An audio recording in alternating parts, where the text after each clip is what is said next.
warahmatullahi wabarakatuh. Good morning Anak Umi. How are you today? Alhamdulillah, semoga Anak Umi dalam keadaan sehat ya Nak, dan tetap semangat. Nah, baiklah, materi kita hari ini yaitu tentang manfaat tumbuhan dan hewan bagi manusia dan lingkungannya. Nah, sebelum kita memulai pembelajaran, ada baiknya kita berdoa dulu Anak Umi. Manfaat tumbuhan bagi manusia dan lingkungan. Hewan dan tumbuhan sangat berguna bagi manusia.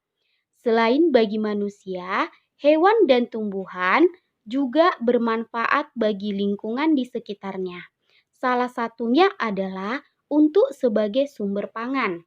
Berbagai bagian tumbuhan dapat dimanfaatkan oleh manusia sebagai sumber pangan.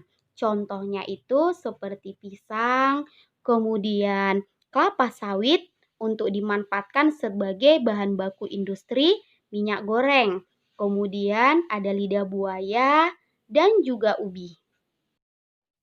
Yang kedua yaitu bahan sandang. Bahan sandang ini contohnya seperti tumbuhan kapas yang menghasilkan kain katun.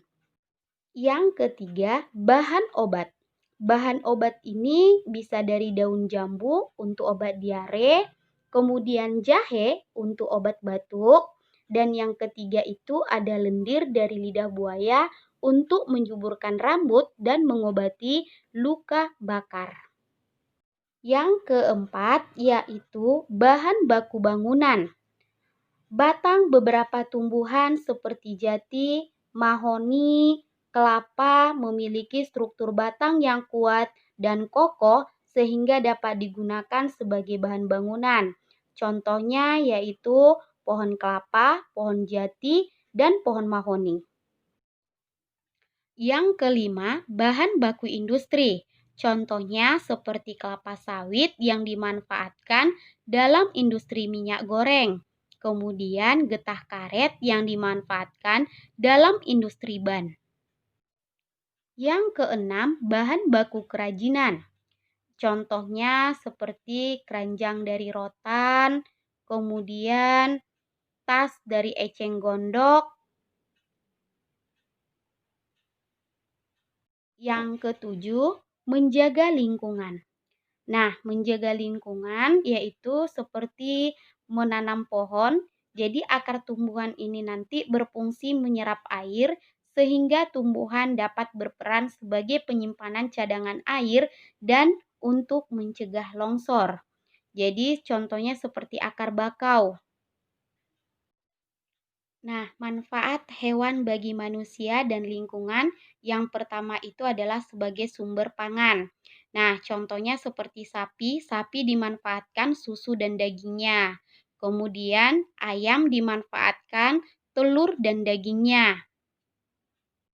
Yang kedua yaitu sebagai sumber sandang. Nah, sumber sandang ini yaitu contohnya seperti kepompong, ulat sutra dapat dibentuk menjadi kain sutra. Kemudian rambut domba yang dimanfaatkan yaitu menjadi kain wol.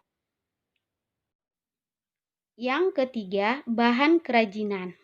Nah, contohnya seperti kulit sapi dapat dimanfaatkan untuk membuat beduk atau wayang kulit.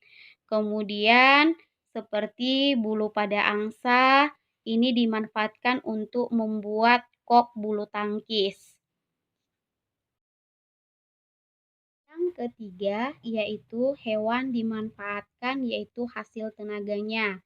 Nah, contohnya seperti kerbau untuk membajak sawah, kuda untuk menarik delman, dan unta alat transportasi di gurun. Pelestarian hewan dan tumbuhan. Sumber daya alam harus digunakan dengan bijaksana agar manfaat dapat dirasakan terus-menerus.